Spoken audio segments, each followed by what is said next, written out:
Hello बच्चों, ये class 10th math में आपका चैप्टर 6 ट्रायंगल है और ट्रायंगल वाले चैप्टर के सभी क्वेश्चन एमसीक्यू हैं। आप एक एक क्वेश्चन को देखिए ध्यान से। अब हम क्वेश्चन करते हैं शुरू।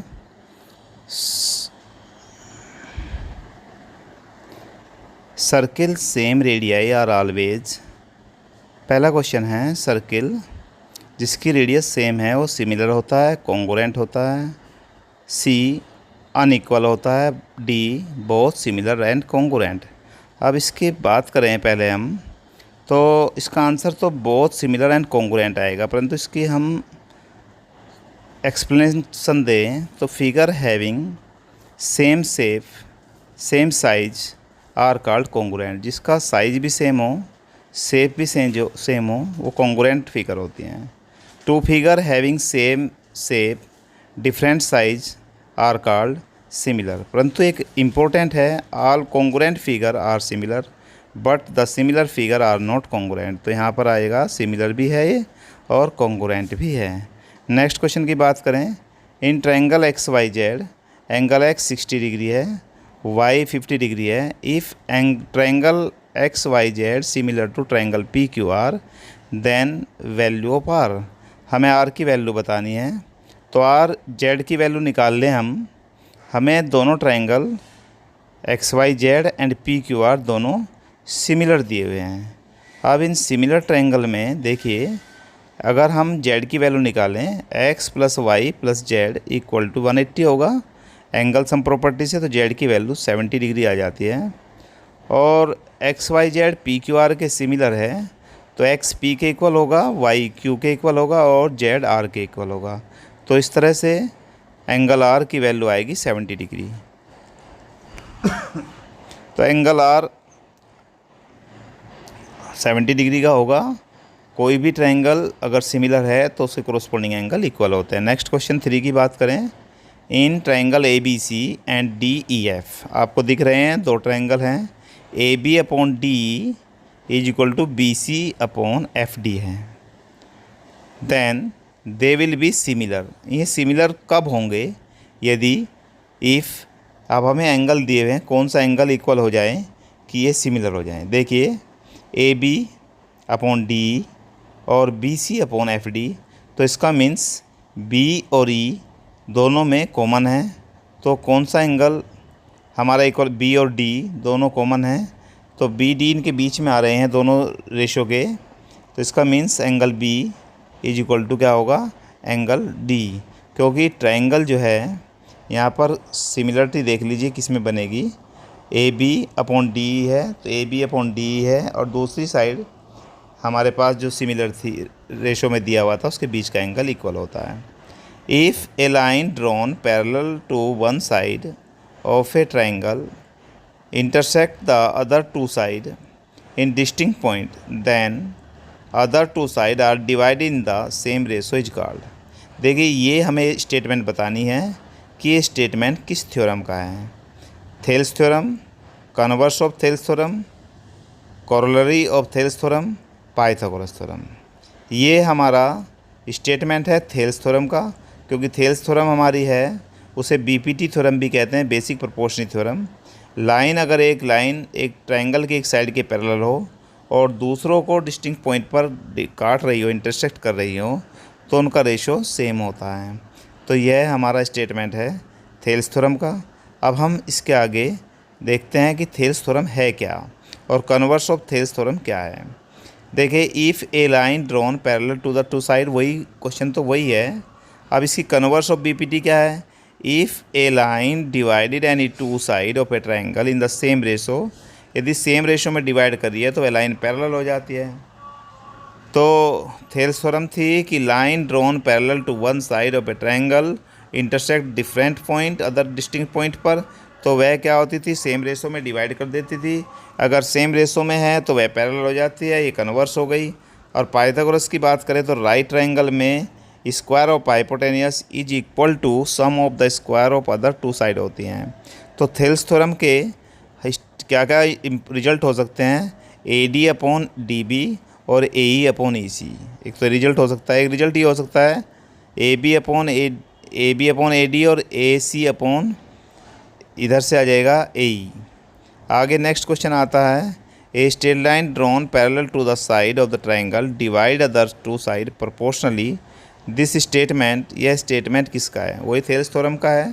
क्वेश्चन नंबर 6 की बात करें, in triangle A B C X Y parallel है बी सी के, आपको दिख रहा है, और A Y upon C Y, A Y upon C Y 1/2 है। हमें ए एक्स की वैल्यू दी हुई है 4 और बी एक्स की वैल्यू पूछा गया है। तो हमें थेल्स थ्योरम क्या बताती है, बीपीटी थ्योरम हमें बताती है, यदि कोई लाइन पैरेलल है तो उसका रेशो सेम होता है। तो A Y upon C Y is equal to किसके होगा, A X upon B X के।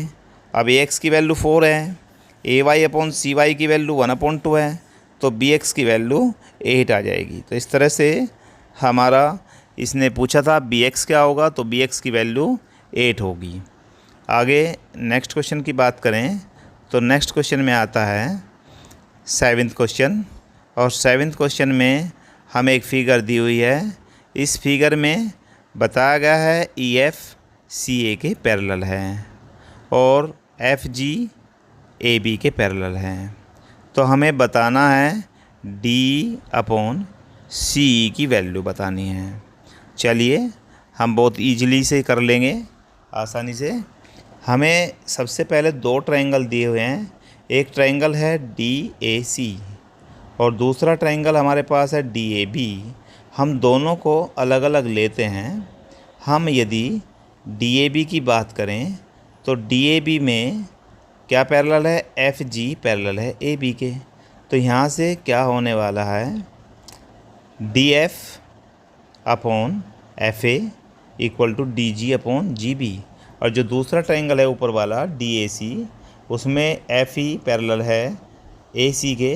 तो यहाँ से होने वाला D upon C equal to D F upon A F. अब देखिए यहाँ पर क्या इक्वल था, डी, तो उससे हिसाब दोनों के दोनों इक्वल आ जाएंगे। आगे क्वेश्चन नंबर 8 आता है, in figure X Y parallel है बी सी के और एक्स जेड पैरेलल है ए सी के। बिल्कुल पहले वाले क्वेश्चन की तरह से ही है, हमें ए एक्स अपॉन ए बी की वैल्यू बतानी है। तो पहले हम एक काम करें, ए एक्स अपॉन ए बी की वैल्यू बताने से पहले हमें थेल्स थ्योरम का यूज करना पड़ेगा। और यहाँ पर एक्स वाई पैरेलल है बी सी के।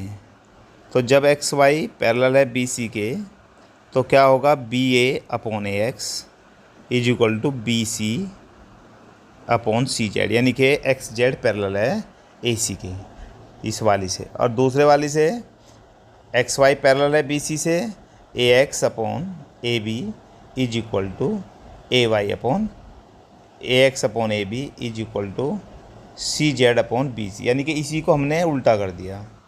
क्वेश्चन नंबर 9 की बात करें, इन फिगर डी पैरेलल है बी सी के, then the value of X. भाई बीपीटी लगा दीजिए। डी ई अपॉन पैरेलल है बी सी के, तो यहाँ पर क्या हो जाएगा, A D upon D B is equal to A E upon E C. A D की वैल्यू x+3, डी बी की value 3x + 19, A E X है तो ई सी 3x + 4 है।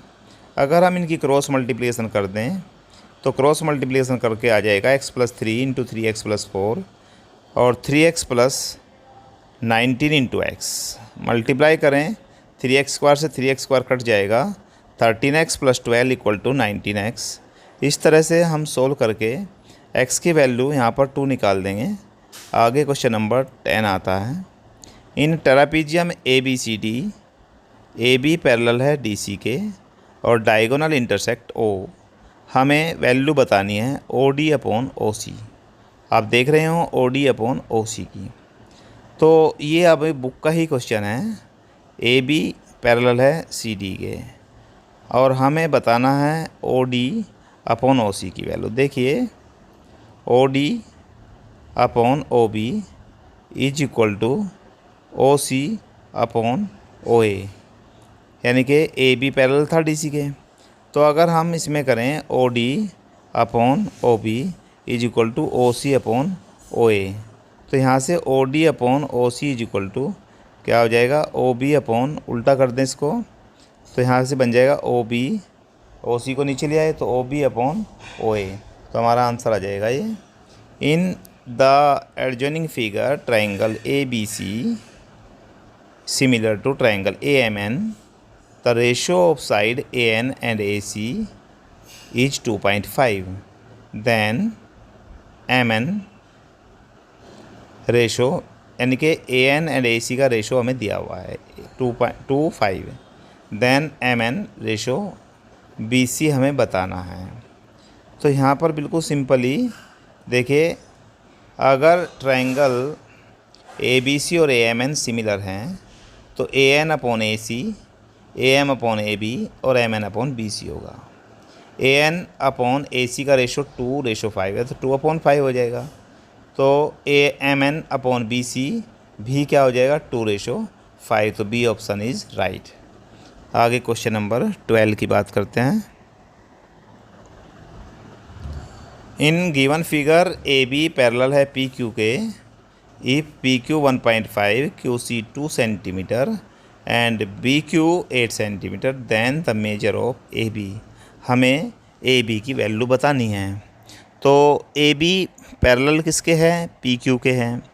जब A B parallel P Q के है तो यहाँ पर वेरी सिंपल तरीके से हम थेल्स थ्योरम लगाएं। बीपीटी बहुत ज़्यादा क्वेश्चन आते हैं बीपीटी पर।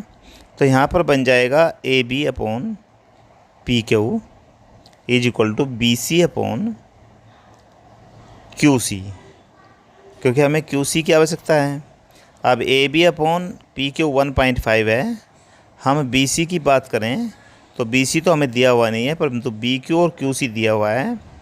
बी क्यू हमारे पास 8 है और क्यू सी 2 है, तो 8 + 2 10 हो जाएगा, 10/2। तो ए बी की वैल्यू क्या आ जाएगी, 1.5, यानी कि 15/2 तो 7.5।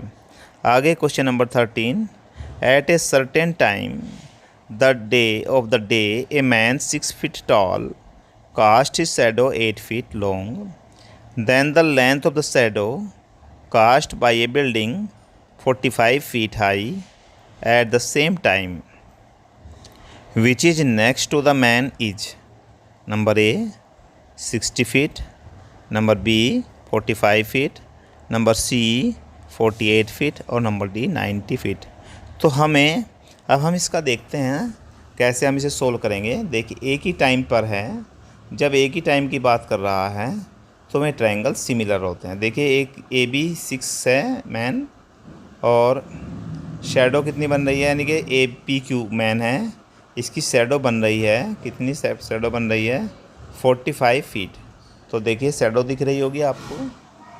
अब टाइम एक ही है तो उस टाइम पर दोनों ट्रायंगल ए बी सी बड़े वाला और पी क्यू सी दोनों सिमिलर होंगे।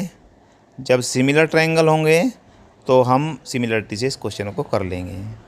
Question number 14, diagonal of a trapezium P Q R S intersect each other at a point O, P Q parallel R S, P Q 3 centimetre है, तो area of triangle P O Q and triangle ROS is 1:9, 9:1, 3:1, 1:3। अभी हमें PQ दिया हुआ है 3RS और PQ upon RS की value, इसका मतलब 3/1 हो गई।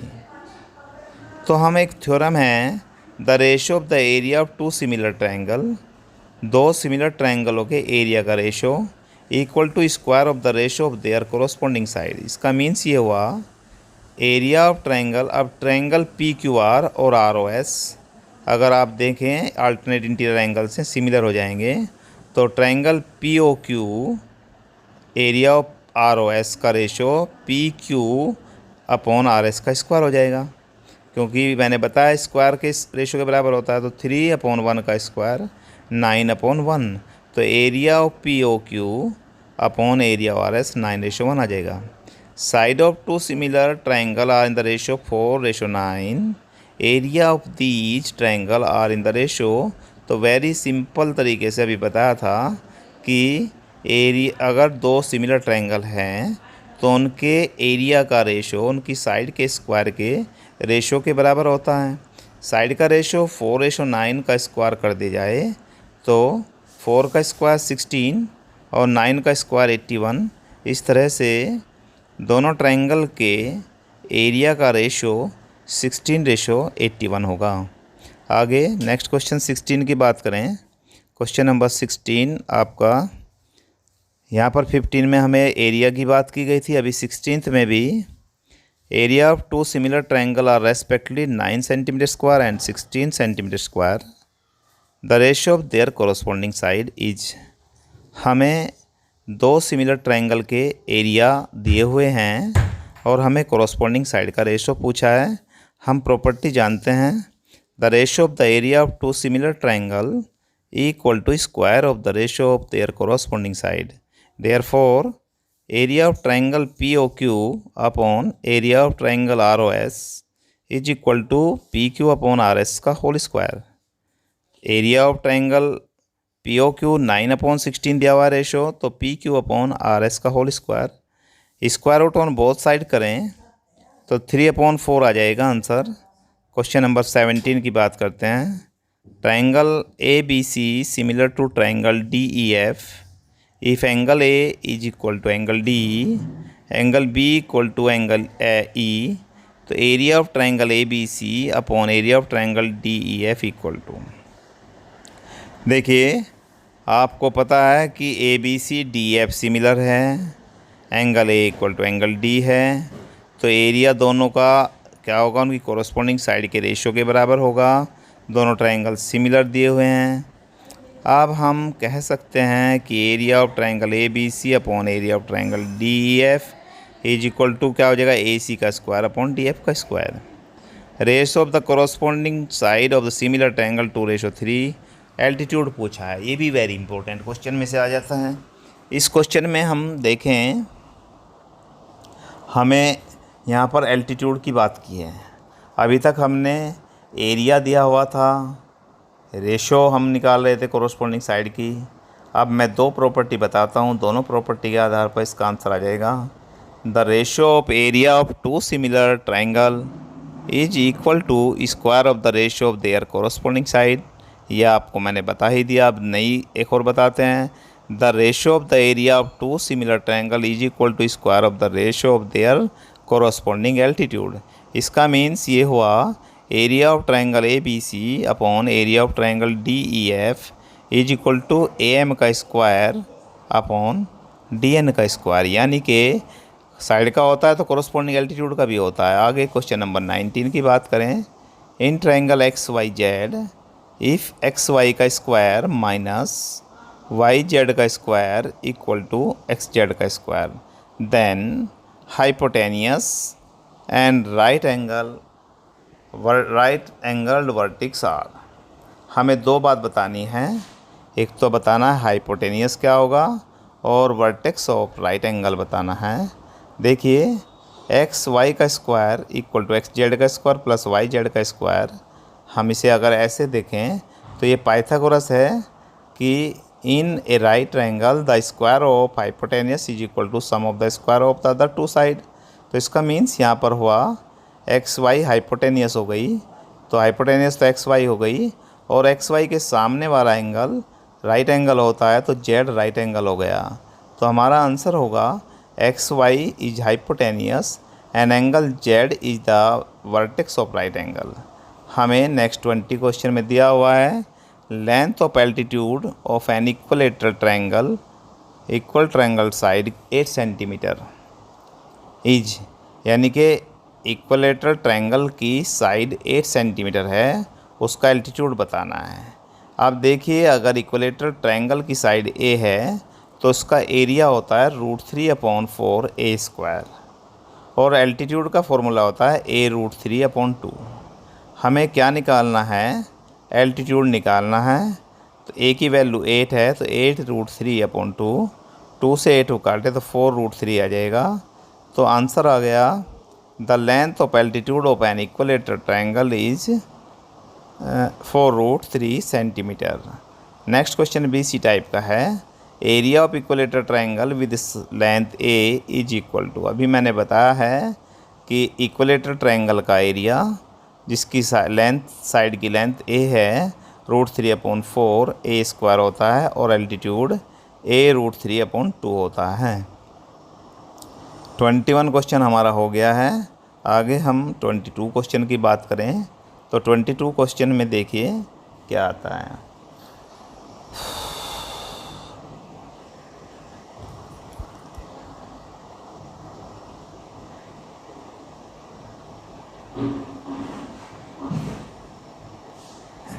इन the triangle ABC angle ABC 90 degree है। Correct statement among the following, हमें 4 ऑप्शन दिए हुए हैं और हमें बताना है कौन सा स्टेटमेंट सही है। यानी कि अगर एक ट्रायंगल ABC बनाएं उसमें एंगल B हमारा कितना है 90 डिग्री है, तो एंगल B के सामने वाली साइड कौन सी होने वाली है AC। देखिए B के सामने कौन सी साइड होने वाली है AC, तो इसका मीन्स ये हुआ पाइथागोरस थ्योरम हमें बताती है कि एक राइट ट्रायंगल में हाइपोटेनियस का स्क्वायर अदर दो साइडों के स्क्वायर के सम के बराबर होता है। तो इसका मीन्स ये हुआ AC का स्क्वायर इक्वल टू AB का स्क्वायर प्लस BC का स्क्वायर, यानी कि एंगल B 90 डिग्री था और 90 डिग्री के सामने की साइड AC थी, so AC is hypotenuse, then AC का स्क्वायर इक्वल टू AB का स्क्वायर प्लस BC का square. Next question 23, in triangle PQR angle PQR 90 degree, the correct relation with respect to triangle PQR। Very simple, triangle PQR angle Q 90 degree, then PR is hypotenuse और hypotenuse का square other two side के square के sum के equal होता है। तो PR square equal to PQ का square plus QR का स्क्वायर, तो option C is correct answer. आगे नेक्स्ट क्वेश्चन 24 की बात करें तो क्वेश्चन नंबर 24 में the measure does not representing the side of the right angle triangle, यानी कि हमें कुछ मेजरमेंट दी गई है, उसमें बताना है इनमें से कौन सी मेजरमेंट एक राइट एंगल ट्रायंगल की नहीं है। तो हम एक एक ऑप्शन को देखते हैं और उससे निकालेंगे कि कौन सी राइट एंगल ट्रायंगल की नहीं है। इसमें जो लॉन्गेस्ट साइड होती है, लॉन्गेस्ट साइड का स्क्वायर अदर टू साइड के स्क्वायर के सम के बराबर होता है। जैसे कि 9 का स्क्वायर 81, 12 का स्क्वायर 144 और 15 का स्क्वायर 225, तो 144 प्लस 81 225, ये तो सही है। ऐसे ही बी ऑप्शन में हमने दिखा रखा है 625, 576, 49 को ऐड कर दे 625 के बराबर आ जाएगा। डी ऑप्शन में भी 13 का स्क्वायर इक्वल टू 12 का स्क्वायर प्लस 5 का स्क्वायर होता है, तो सी ऑप्शन इज इनकरेक्ट। 25 क्वेश्चन में एंगल ABC 90 है, BD एल्टीट्यूड है, परपेंडिकुलर है AC पर। If AD 8 centimetre and CD 2 centimetre, then the length of BD, हमें BD की लेंथ फाइंड करनी है। A option is 4 centimetre, B में 8 सेंटीमीटर, C 16 और D 10 सेंटीमीटर। अब देखिए ABC में AC का स्क्वायर इक्वल टू AB का स्क्वायर प्लस BC का स्क्वायर, तो इससे हमारा एक इक्वेशन बन गई। ADB में AB का स्क्वायर इक्वल टू AD का स्क्वायर प्लस BD का स्क्वायर, तो यहाँ से भी हमारी इक्वेशन बन गई और BDC ट्रायंगल ने इससे भी एक इक्वेशन बन गई। अब हम देखते हैं बहुत सिंपली, यानी कि क्या क्या चीज़ हमारी 100 देखिए 100 AB का स्क्वायर प्लस BC का स्क्वायर है, तो हम फर्स्ट इक्वेशन में पुट कर दें वैल्यू सेकंड की और थर्ड की। तो AB का स्क्वायर है 64 का स्क्वायर प्लस BD का स्क्वायर और BC का स्क्वायर है 4 का स्क्वायर प्लस BD का square. 64 plus 4 68 plus 2 BD square, 100 minus 68 equal to BD square, यानी कि BD स्क्वायर इक्वल टू 16 और BD की वैल्यू आ जाती है √16 और BD इज इक्वल टू कितने सिंपल तरीके से 4 आ जाती है। तो इसमें सभी तरह के क्वेश्चन हमारे आ गए। Thank you.